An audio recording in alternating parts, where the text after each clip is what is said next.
wondering when. I'm wondering if I'll ever see my family again. And I'm wandering and rambling, rolling down. We're very proud to host this event tonight honoring activist foreclosure fighters sitting right in front of me here. Right now I would like to introduce, yeah, they're terrific. Right, you'll have a chance to clap later too for them. Right now I'd like to give a welcome or give a spiritual reading or something like that. So we're very proud to have him here. Right now, Jeremiah Calladay.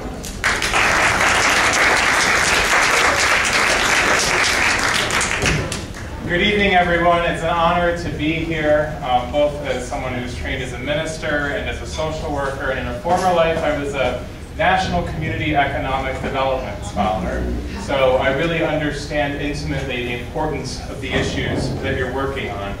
I want to give a special thanks to Dolores Perez-Cream and to the Freedom Fighters, to the 99% Coalition, and to the First Unitarian Universalist Society of San Francisco and UUs for Peace, which are so generously offering this space, and that these organizations have been allowed to meet here, and I think that's really wonderful, and just want to thank everyone. So, why are we here? The first thing that came to mind as a minister and as a spiritual leader is the words of Jesus. He had said, "You must be pure as the dove and wise as the serpent." Hallelujah. We are here because we are compassionate people, and we bring pure ideals for our world, for human relationships, and for the society in which we live. And we are here because we are as wise as the serpents. And we see what's going on all around us.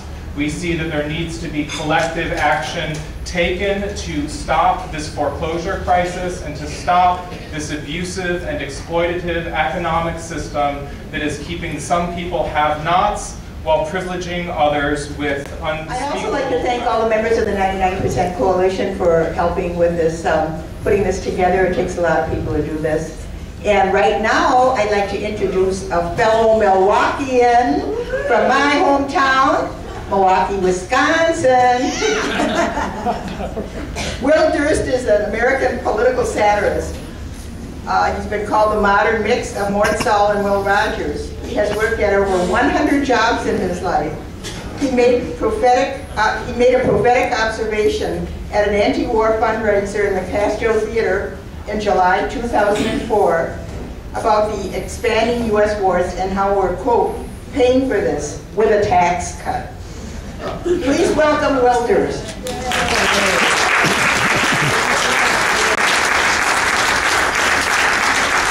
How about a hand for Mr. Loris? From the 414 to 415. Milwaukee's a great town to be from. It's not better or worse, it's simpler. You know, they think NATO. But it's a good upbringing. It gives you a good base. I want to thank you guys,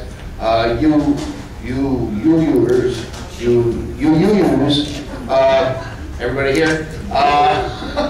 And I want to thank everybody for doing the great job, because it is a job and you don't get paid for it, so it's even harder. I'm not a satirist. Everybody says I'm a satirist. Nah, I'm not a satirist. Stephen Colbert is a satirist. He says stuff he doesn't mean to make a point. I just tell jokes. So you say satirist and everybody thinks you have goat legs or something. So, I'm a political comic, and which means I'm buffeted by the winds of fate. It's up and down and left and right, and sometimes there's absolutely nothing going on, and I'm screwed. But not now. And I have so many people to thank. I will tell you though, the hard part, being a political comic, is not coming up with the new stuff. The hard part is actually getting rid of the old material.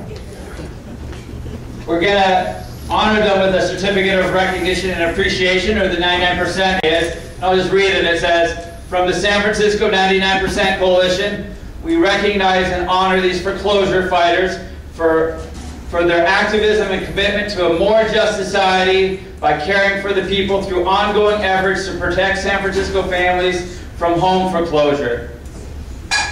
So the first person is Vivian Richardson from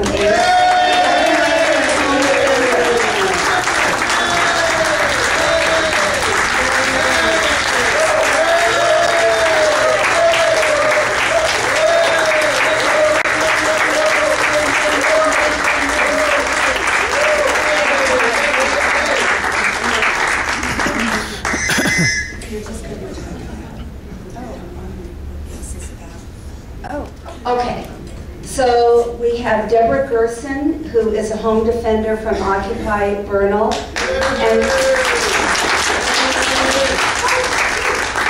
Vivian Richardson, who is an organizer and home defender for ACE.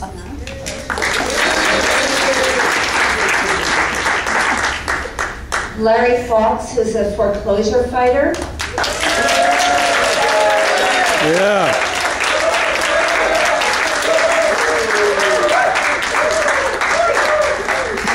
And Ross Rhodes, who's also a foreclosure fighter. Shout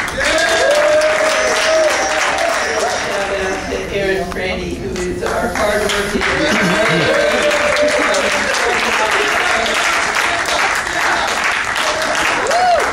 Extraordinary. I started in Occupy Bernal. I now work with Occupy Bernal and ACE, and certainly ACE is on the forefront. I'm a sociologist. My home is not in foreclosure, so I was assigned the task of doing a little overview. The minister. And I particularly want to thank Deborah and Bob and Ian for providing a roof over my head when I really needed it. This afternoon I started writing this and I thought, okay, well, I want to do a history of all the settlements against Wells Fargo, so I started Googling. Like, okay, around the 20th page, like, that's not going to work. Okay, so I figured I would not talk about the ADA settlements, the sexual discrimination settlements, the settlement for when they were screwing their employees out of their retirement money. Just, you know, the good stuff. We're going to talk about mortgage settlements and mortgage-related settlements. Okay. In 2010, we start with the pick-up payment settlement. Okay, Wachovia Bank, which was a predecessor of Wells Fargo, gave these loans and they promoted these loans and they pushed these loans. The loans gave you 4 payments. The bottom payment, you weren't even making the interest payment, you weren't making a principal payment. The bank essentially was buying the house back from you. Okay.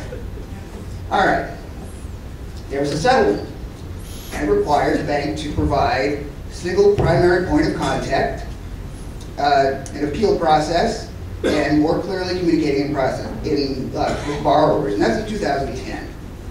2011, the Office of the Comptroller of the Currency, which is the office of the government that supervises banks, gave them a consent order. And guess what it said? Communicate with borrowers and dual tracking, single point of contact. Okay? 2011 got to be pretty juicy because there was a lot of action going on. 2011, in July, the Federal Reserve Board took action against Wells Fargo because employees were pressuring people to take subprime loans. Okay.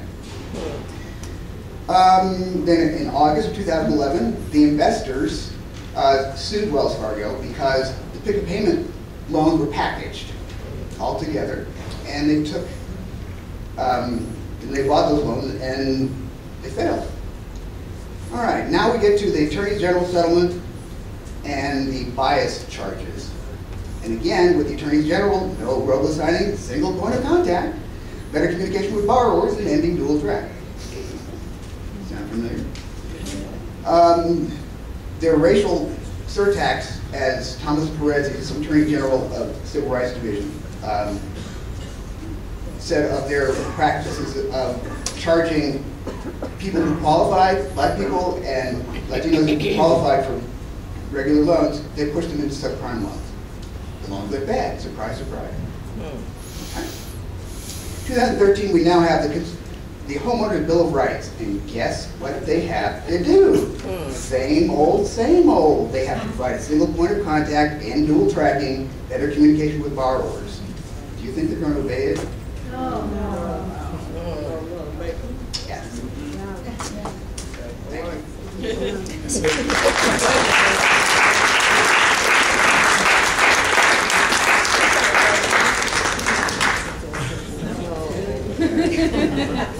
Tall people.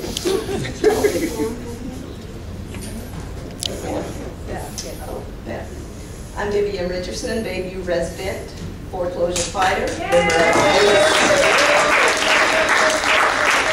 supporter of Occupy San Francisco. ACE began to fight to save homes as the Occupy movement took root across the country in the fall of 2011. And I heard about ACE watching a news program where a woman in Oakland, Tanya Dennis, reoccupied her home. At that time, I was struggling and felt like I was getting absolutely nowhere. I contacted ACE, and the fun began. I won my home back at a rally at my home, where we made hundreds of phone calls to Aurora Loan Services. And over the course of a couple of hours, they were calling me to let me know, to update my Facebook status. They got the message. They were ready to speak with me about doing a rescission on the loan, on the home. So I joined with my neighbors around the Casada Street in the Bayview where I live, and over the next several months to take back other families' homes and expand the campaign across San Francisco. In the summer of 2012, Nation Star, which actually took over Aurora's portfolio, we joined, there were several of us, 8 of us. We called ourselves the Nation Star 8, and we contacted Nation Star to demand a fair loan modifications for all of us. One Sunday, we traveled to the home of Peter Brigger, who is the co-chair of Fortress Investment, which owns 77% of Nation Star, to door knock his neighbors and to ask them to call Peter and deliver the message that he needed to stand with us and not Nation Star. We were able to speak with him in person outside of his home, and that Monday morning, we received a call from Nation Star that has since led to modifications for all 8 of the Nation Stars.